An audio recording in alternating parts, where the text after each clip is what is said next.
Hey there, welcome back to the Win a Pageant podcast. I'm your coach, Alicia Darby. Now, this episode features a client of mine who agreed to 3 specific things: to be coachable, to be vulnerable, and to have her coaching session recorded and published in order to help you.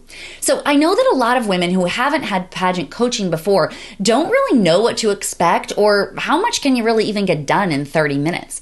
So this client of mine agreed to have her session recorded in order to show you what gets done and how it gets done during a virtual coaching session. Okay, so I want you to listen to this call from 2 different perspectives. First of all, I want you to think, could pageant coaching, especially virtually, even be something that could help you in your pageant prep? I want you to be thinking about that. At the end of the video, I'll tell you how you could make that a reality for you.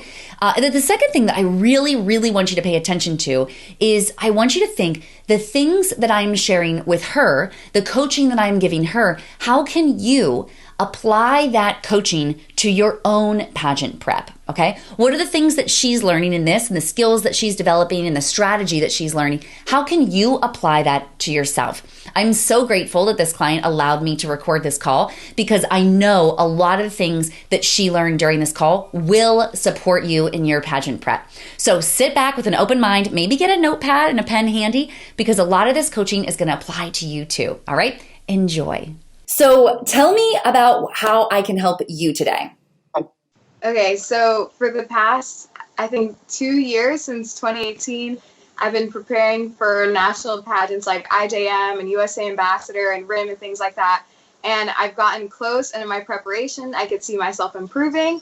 And it's gotten to this weird point where people are telling me like, oh, you have a really good chance. I'm like, yeah, I believe so too. And then I don't come close, and I'm like, I don't know what happened. And reviewing judges' comments, I just like get mixed feedback, if any at all. So now I don't know what else I can do. And my most recent coach has told me that like she herself didn't feel that way, but she hosted a mock pageant in which the judges said, hey, you're super accomplished and that's amazing, but we want to make sure you're still relatable because like I agree that's an important like quality title holder should have. So I'm just kind of confused as to how I could balance my accomplishments and having a very well organized and intentional interview with also just seeming relatable. Got you. Okay. Yes, you're right that is important because you don't want to come off, and you don't right now in this moment, you're not coming off to me as stiff, like a stiff pageant patty that's like, oh, well, like you don't read that to me. So that's feels good. It feels good to not feel like super stiff, you know? So I don't get that from you. I don't know if sometimes we act different as soon as we walk in the interview room and we're like dressed perfectly and everything's like just so. Sometimes we act differently. But I don't get that from you. So I'm thinking that it could just be okay, can I ask you, how old are you? And the pageants you've competed in the past, have you been at the top of the age range, middle or bottom of the age range? So I am 18 now. And for the pageants where I started to do better in at Royal International Miss, I was a teen and I was 16. So I was like kind of in the middle, more on the lower side, on the younger side. The girl who won was like a sophomore in college. I was like, okay, that's fair. And then at this, USA Ambassador, I was very young as well. RIM, I was 17. USA Ambassador, I was 16. And both of those pageants, I was middle to lower side. For NAM this upcoming year, I'll be at the top of the age limit. Okay. So the reason I'm asking that is because usually when you are on the higher end of the age range, you naturally just appear more accomplished because you have like, there's a big difference between 16 and 18. Like those 2 years, a lot happens. So a 16-year-old just kind of, so if you are already more accomplished than even your peers, then as a 16-year-old, you would appear like an 18-year-old. So that's why I was asking, like, just where are you kind of falling in? Okay, so now tell me about what do you do in terms of community service, platform, legacy project? Like, tell me a little bit about that. So my platform is equal opportunity and education. So I'm from New York City in very urban areas like this. you see a huge gap, and it's kind of like a segregation of knowledge is what I refer to when it comes to public schools. So you have these low-income schools in neighborhoods that don't receive a lot of funding, and then you go to these very like well-funded public schools or private schools. So I went to a specialized high school in New York, and it was very hard to get into. Very few kids can actually get into them. And then now I'm at Harvard, so I definitely see what kind of opportunities education can provide.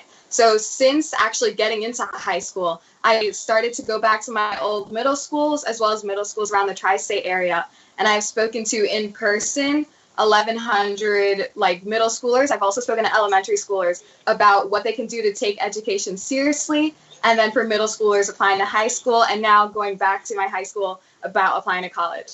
I've also started a YouTube channel where I've received around like 16,000 views on like my top performing video about how to apply to college. And since getting into Harvard, a lot of kids have direct messaged me like, how do I do this? I'm so confused. So I really spend a lot of my time walking students through the college application process, helping them review their essays.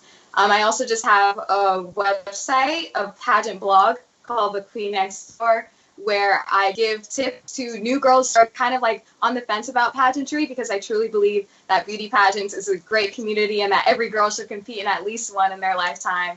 And yeah, those are some of the things that I do. That's awesome. Okay, cool. Okay, I know your problem. Okay, are you ready for this? So, okay, what is excellent about you is that yes, you're well accomplished, but beyond that, you actually have a way of communicating that is elevated. So you have knowledge, and it comes from probably your education, that you are unlike your peers, and that the way that you communicate is like that of a 25-year-old. Okay, so you are competing against people who are like still eating lollipops, and then there you are like, oh, well, no big deal. Like, I go to Harvard, right? Okay, so what's happening is that it is hard to feel bad for you. It's hard to feel bad for you because your entire story, which I'm going to fix it for you. I'm just pointing out the issue, and then we're going to fix it. So the entire story is coming from a place of privilege. So you're saying, over there is the issue that those people don't have education. But me, well, I always did. So now I'm just going to help those people out, So it's hard to feel like, wow, she actually went through something so that is why people don't relate to you.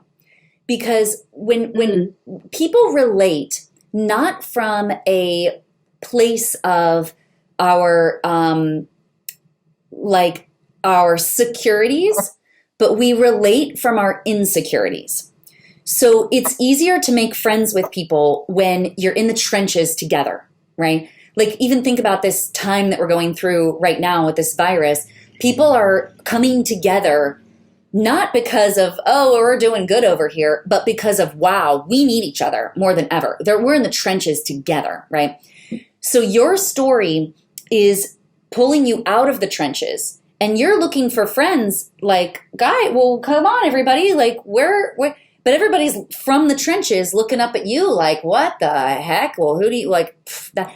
So when they say that you're not relatable, it's that there's no insecurity to feel seen.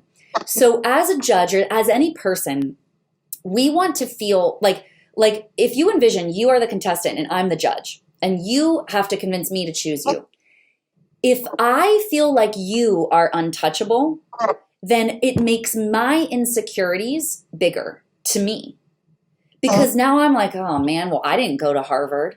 And oh man, well, was I even privileged in my education? Like, oh man, this sucks. Like, so now I'm over here being like, oh man, like, wow. And you're only focusing on the, so what we need to do is we need to discover where is it in you that the insecurities lie. And we have to open those up and allow you to create vulnerability. This is this is like an advanced strategy, because it's easy to paint the lovely picture on the outside. It's difficult to actually peel open the orange and be like, what's in here? Let me see the mold on the inside, right? Like, where is the struggle coming from? So it's in there, and I know it, and we're going to try to pull it out in the next 20 minutes. So you mentioned that you grew up in an area where, in New York City, where things were obvious, the people who were privileged with education and those that weren't, and there's a big gap in that. Tell me about, how do you know that exists? Tell me about that. So I went to a predominantly Black and Hispanic middle school in the Bronx. I'm actually from the Bronx. And at this middle school, they weren't like super low funded. It was one of those programs that were like, okay, we're an honors school, but like they didn't, like some of the kids who went to my elementary school went to a private middle school. So I was just like, oh, how come we don't get to do all those things? But it wasn't that my school was like struggling a lot. It was more just like, oh, I mean, we have a great like school now. I love my teachers. My teachers are the reason why I wanted to go into science in the first place. But then I'm seeing like my private school friends going off doing these really cool things. And then I was like, okay, I guess it's just how it is. And then when I was in high school, some of my friends from middle school, who I know are equally as smart and talented as I am, are at schools, and I'm just like, oh, yay, we're doing a new physics lab. And they're like, we didn't do a lab like for the last 2 months. There's more so like in middle school, being in a somewhat secure spot and then seeing what I didn't have, and then going to high school and being like, wow, this is my new normal. Wow, that's it. Have you ever shared that story in a pageant interview? I mentioned that I went to a predominantly Black and Hispanic middle school, and then that's the school that I returned to from my high school, because when I first got into my high school, I was actually very frustrated that I was the only Black student in all of my classes, and that's what prompted me to go back to my middle school first. So I was like, I'm the only one here. I need my friends. So I went back to my middle school. Yeah. So do you see how this issue went from lollipops and unicorns to it got real fast right there? Now it's relatable, because now you're pointing out the fact that all of us everybody sees it and willingly ignores what's happening, right? Everybody sees that there's, oh, okay, like as a white person, you don't even have to tell me that, oh, I went to a predominantly Black and Hispanic school in the Bronx. You don't have to tell me they didn't have a lot of money. I know they didn't have a lot of money. Why do I know that and still this exists? That's the issue here, right? It's not that it's a deeper, this is a deep issue that you have a solution, that you've been called to bring solution to. Okay? It feels at first, it's like, I imagine you might be saying to yourself right now, but Alicia, that's heavy. That's like, gosh, do I have to talk about that in my pageant interview? Like, how am I going to communicate that in 3 minutes? Like, this is like, I can't solve world hunger in 3 minutes. Like, how am I supposed to solve the racial and financial discrepancies of the world today, particularly in New York City? How am I supposed to solve that as a pageant girl, right? So, but that will be the thing that resonates with people, because now it's like, you're now not just, are you some girl who like went to Harvard and lucky you get all the best education, and I'm over here like, I didn't go to Harvard, this sucks. Like, well, what the heck? Like, how'd she get there? Like, now it's not that anymore. Now it's, wow, she is pointing out an issue she actually experienced. And now I see myself as a person, but as a judge, I see myself in your story. So at any time, so story, Jesus even spoke in story, okay? Jesus, every time he taught, he talked in parables. And the reason that stories are so like important to communication and vital to understanding is because when you say a story, I paint a picture in my own mind. And the picture in my mind causes me to be the character in the story. Even though it's your story and you're talking about how, well, you were in middle school and you noticed that the white kids were like getting all the fun stuff. And you're like, wait, hang on a second. Well, that happened to me too in a different way. So your story is going to make me the leading character in my own mind. Now I am drawing to like, oh yeah, actually I remember that because I remember in my school, I went to a rural school and all the kids that went to the city schools were the ones that got to do the cool stuff because they were just better funded and the rural schools weren't. So we didn't get to do cool stuff. We were small. We didn't have the best teachers that all these other the big classrooms and the big AV equipment and all. We just didn't. We were in a rural school. So when that's different, that our stories are different. But when you share your story of vulnerability, it allows me to see mine. Now we're connected. Okay. So now what your work is now we've got to say, okay, that story that you had is the story of you were like here and you looked up to the people who were doing other things, who were oblivious to the fact that they had it better. Probably. Most of them at that time were probably oblivious to the fact that there were any discrepancies at all. Am I right? Yes. Yeah. And how do you know that they were oblivious? Like what things happened in your life that told you these people don't even realize? In high school, a lot of the students from my high school actually came from a private middle school. And we were just talking like, oh, so in New York State, we have to take these Regents exams and they're statewide. So a lot of students from like private schools would take like 3 or 4 or 5 Regents exams before they even got to high school. And you have to take 5 before you graduate high school. So they were basically already done. So I was like, oh yeah. Like, I was lucky to take, like, 3. Like, my middle school, they were really, like, pushing me. My science teacher really encouraged me to do that, but not everyone in the grade did it. And then some of my classmates were like, I already did that. I did that in 8th grade or 7th grade or 6th grade. And, like, I already have 5 to take AP and honors classes. So that was just, like, a whoa. Like, I did not know that. I didn't know that they thought that was the norm. Yeah. Like you were like thinking you were ahead of the game. The fact that you took 2 or 3, like you thought you were advanced. And now all of a sudden they're like, oh, please, that's stupid.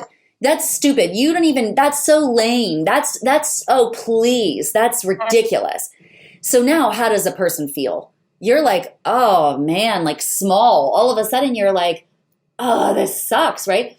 So then through a series of events, you get raised up. Well, now this is the best type of person to lead any initiative is somebody who previously was experienced the inverse of what they're trying to create. It's the best leader. The best leader, the worst leaders are people who are so far removed from the trenches, as I'm calling it. They're so far removed, they don't even remember what it feels like. Those are the worst leaders. The best leaders are the ones that know what that felt like when those friends of yours are like, oh, please, girl. And probably inside you were like, whoa, wait, what? Like, huh? Yeah. You know, and then a year goes by, 2 years go, 3 years go by, whatever. You're in a new position now. Now you're in their position. Now you look over your shoulder and you're like to the people behind you. And now you have empathy that wasn't there before, right? Now you're like, oh man, I'm this one. So that's what is leading you to create this cause. That is what it's not just the fact that you just got to Harvard. It's not that. It's the fact that you experienced the other side and you experienced both ends, you know? So now I'm able to relate. Now I'm like dropping my jaw like, oh, this woman is amazing. Like she's a strong leader. Like I need this woman to be at the forefront of this initiative because you're able to speak to both sides of the argument. You know, you're able to shine the light on the discrepancies that most people who are living in privilege are oblivious to. And that's the nature of privilege. That is what privilege is that you don't have to think about the fact that your education isn't good. You don't have to even think about it. You're privileged, right? Like it's no big deal. That's what privilege is. And so what you're doing in the realm of education and exposing the fact that there's a discrepancy in privilege and then attempting to close that gap, that's important work. And that's the work of a 25-year-old, you know? But the relatability comes from the fact that it was so new. It's still like a raw experience that you've had, you know? Okay. Does that help you to get started? Yes. Okay. Excellent.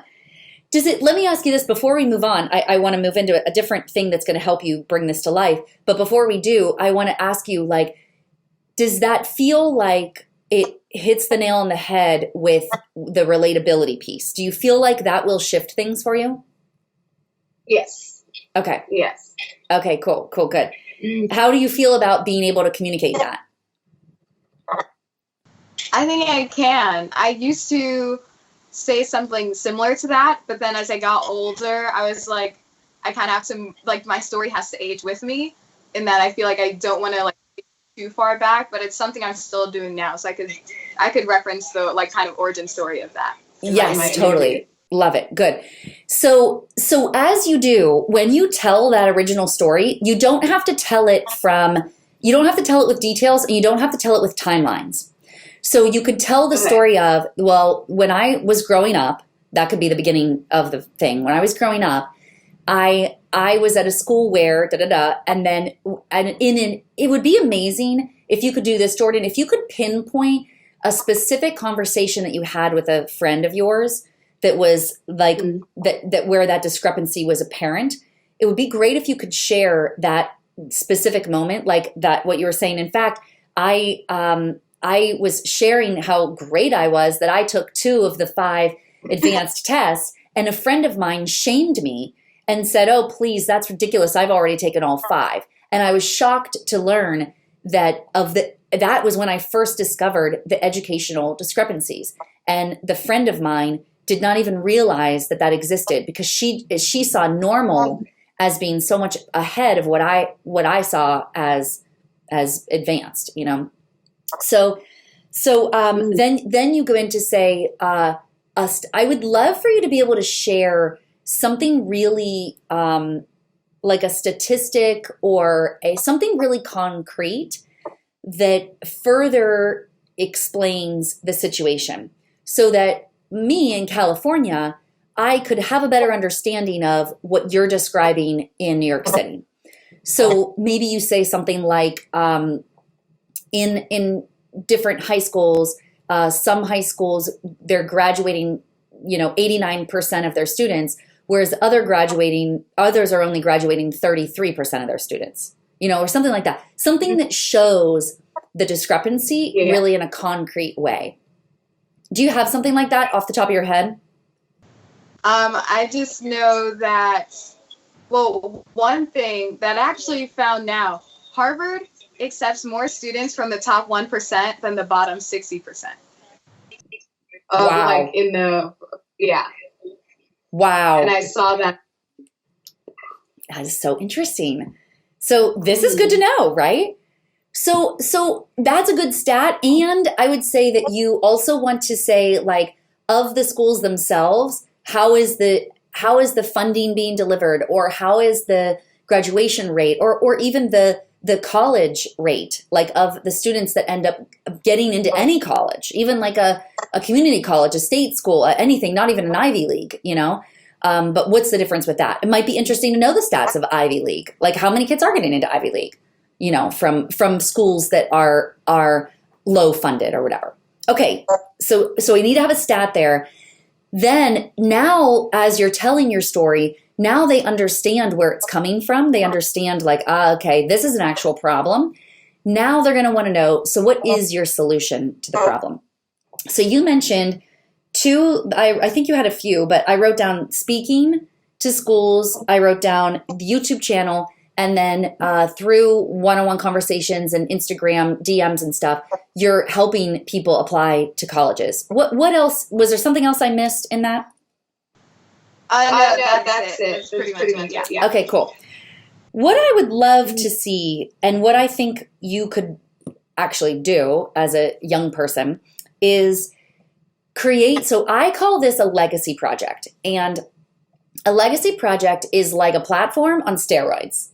So it's what I believe a legacy project does in a pageant situation is that it showcases you above everybody else because you're doing something that will last beyond your reign. So where a lot of other girls are doing speaking, or they're doing volunteer work, or they're doing social media stuff or videos or whatever, a lot of other people, but it's like, what's the one thing that you could do that would actually shift culture and be something that would be ongoing even beyond your reign, you know? Your pageant's in a few months, and if you haven't started something like this yet, it's probably only barely gonna be getting off the ground. But then the idea is that throughout your reign, it would be something that you would be able to continue to expand nationwide. That's our real goal here.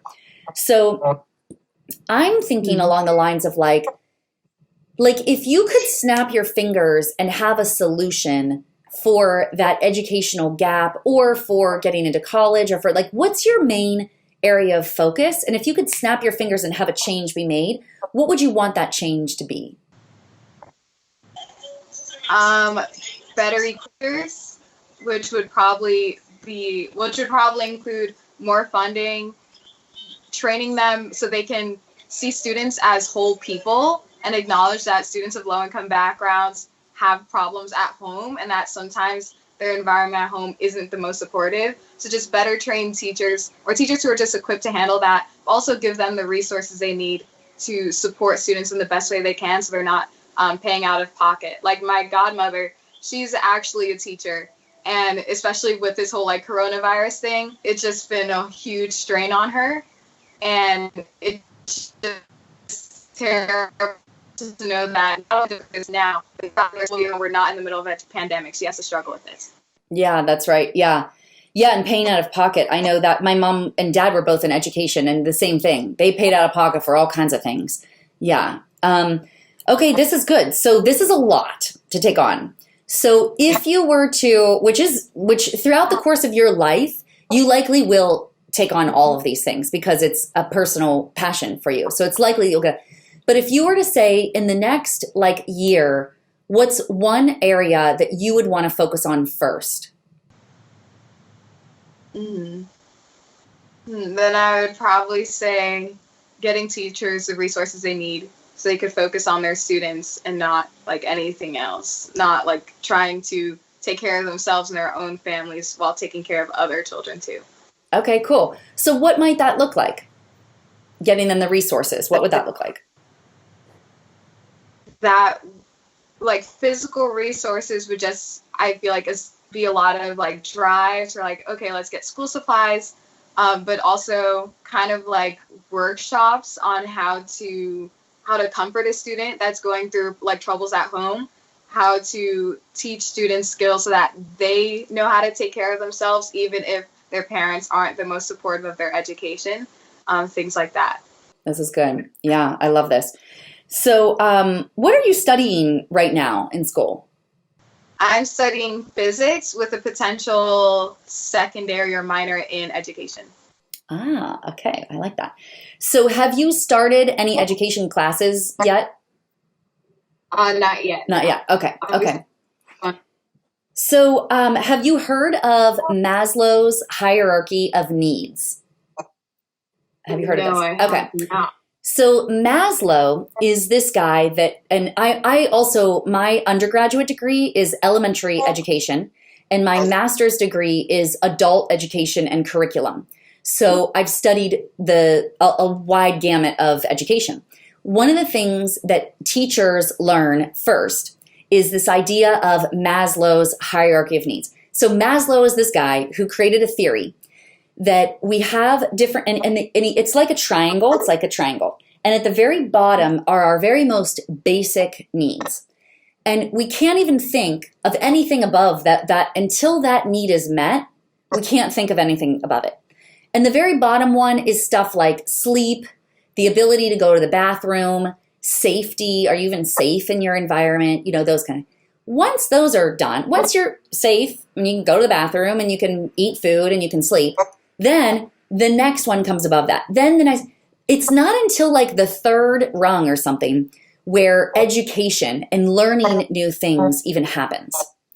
So what you're describing is that there are a lot of kids who didn't eat breakfast or dinner last night, and then they show up to school And so they're tired, they're exhausted because maybe their parents work late or maybe whatever, or they have a bad home life or who knows what. They're exhausted. They're hungry. They come to school and now they're supposed to learn algebra.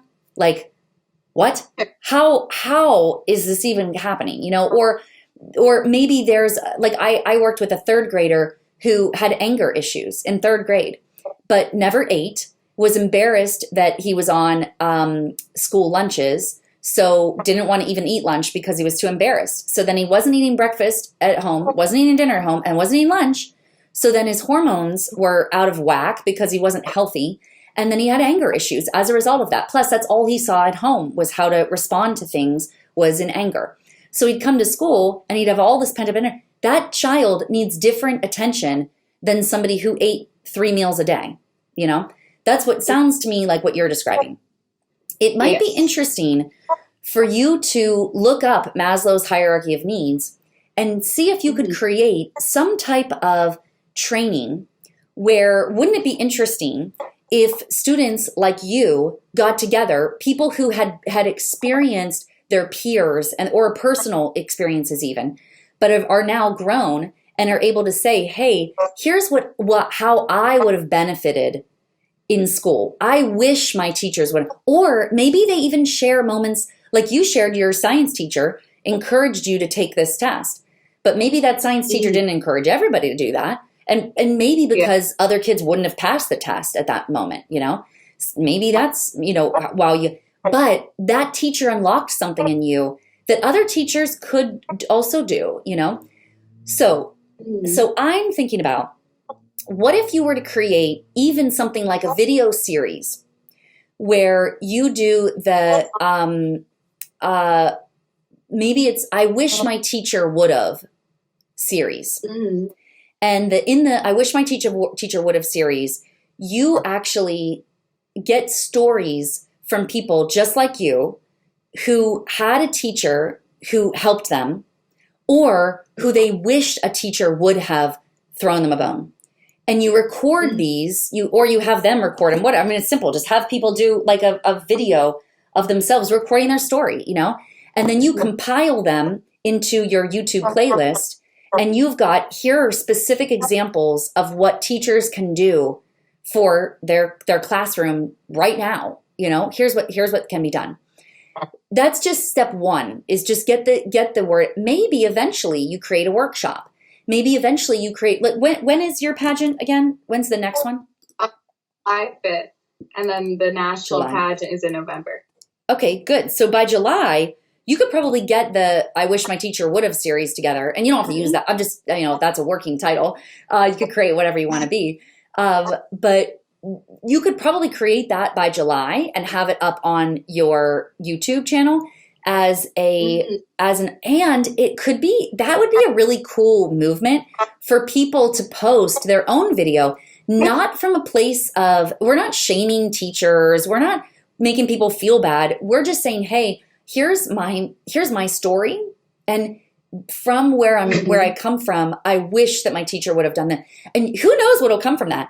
Like I'm wondering, even in that moment, one of the things I did for that student was I brought granola bars, and that kid was in detention regularly.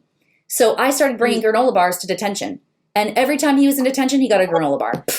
He was going to be in detention no matter what. I might as well feed him, you know, like, so a granola bar is simple. And it was easy to, I was eating granola bars for myself. So whatever, I could be like, hey, do you want a granola bar? And then he didn't have to feel embarrassed to receive it. You know, he didn't eat breakfast anyway.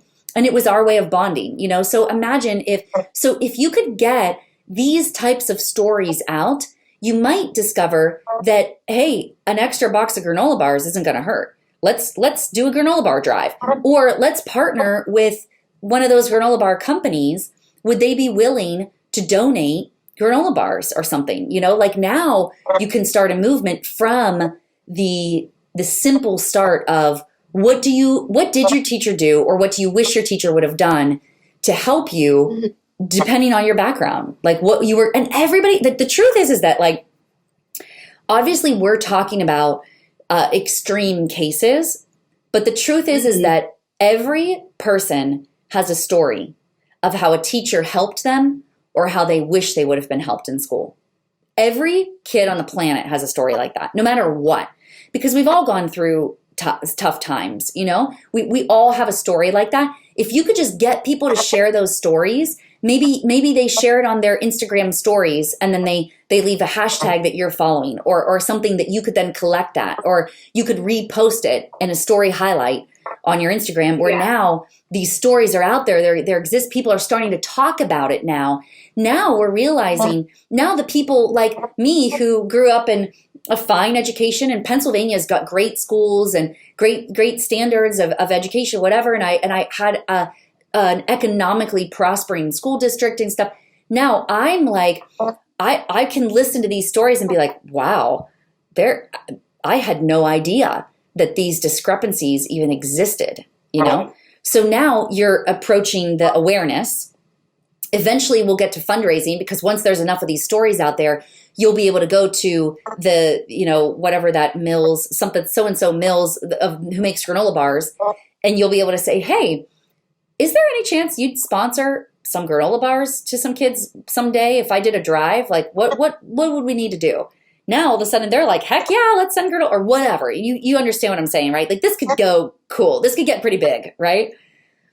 Now, that type of legacy project still not coming from the place of, well, I'm so privileged, I got to go to Harvard. But instead of that being the origin story, now the origin story is, I actually noticed hardship from a place. And then when I was fortunately, and you might even have a story of where was your good fortune that allowed you to get into Harvard? Or where was the good fortune that what was that piece?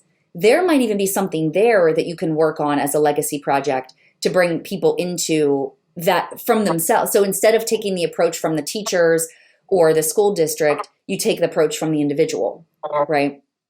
So how is this landing, Jordan? How are you feeling about this stuff so far? I think this is really great. I think I'm like thinking about people I could reach out to now who would already, like, I know have a story that they can share. So yeah, I'm excited. I think this could work. Yeah. Yeah, cool, good. And it would allow you to then show up at your interview and share the origin story of like, hey, here is where I struggled. Here's my vulnerability.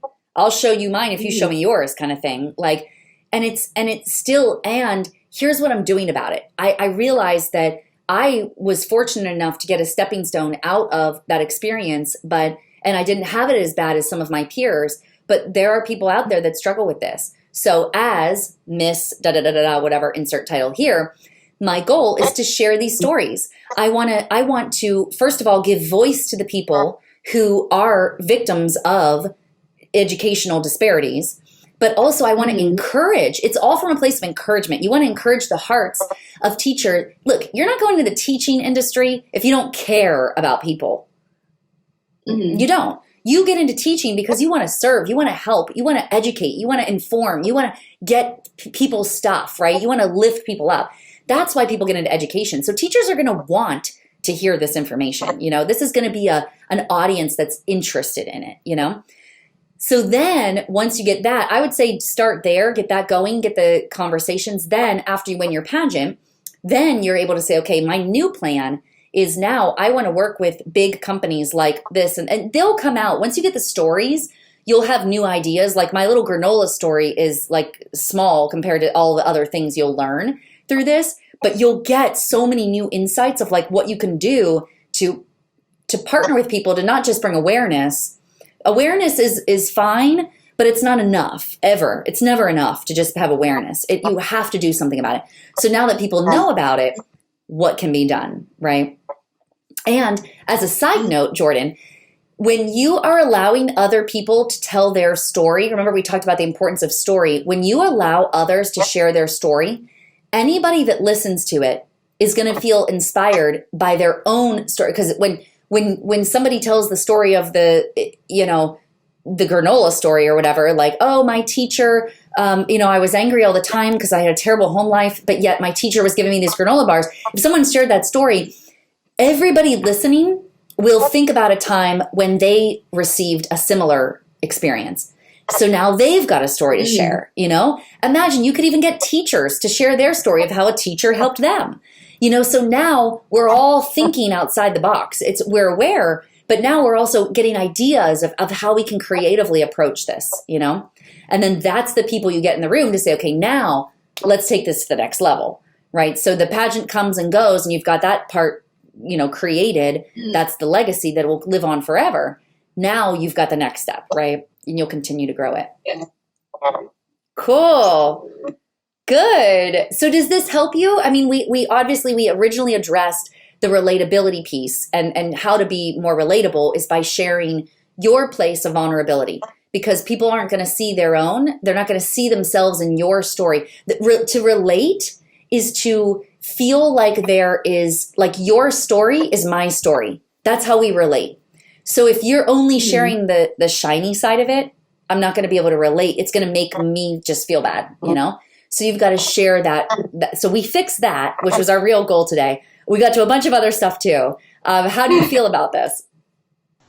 I feel really good about it.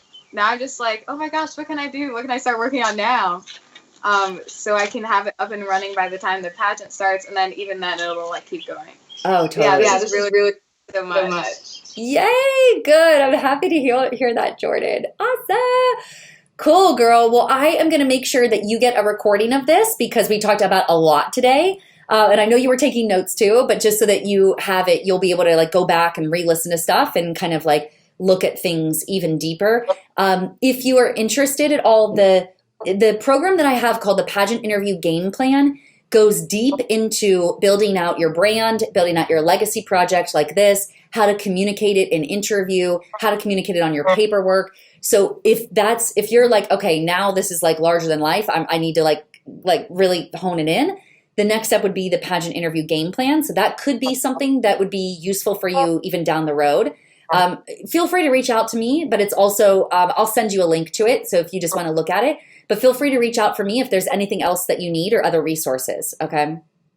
Okay, cool. All right, my dear. Well, enjoy the rest of your day. Get to work. You got a lot to do now. Thank you so much. My pleasure, dear. It's great to connect with you. We'll talk to you soon. Ooh, wasn't that good stuff? Oh, I hope you learned so much from her. I know I had so much fun doing this strategy call with her, as we usually do. It's fun. So 2 things. If you need to hear more of these strategy sessions, because they're so good and you can learn so much from them, then just search strategy sessions, because I have a few more clients that also agreed to be recorded. So you'll be able to look at the behind the scenes of their calls as well. And then if you are ready to schedule your strategy session, you can go to winapageant.com/coaching. That's going to take you to my calendar so you can see what appointments are available and when you can book yours. And you'll also see pricing options there, which types of calls are available and how much do each of them cost. And you can book your call directly from there. I cannot wait to work with you. Head over to winapageant.com/coaching to check it out. I'll see you next time.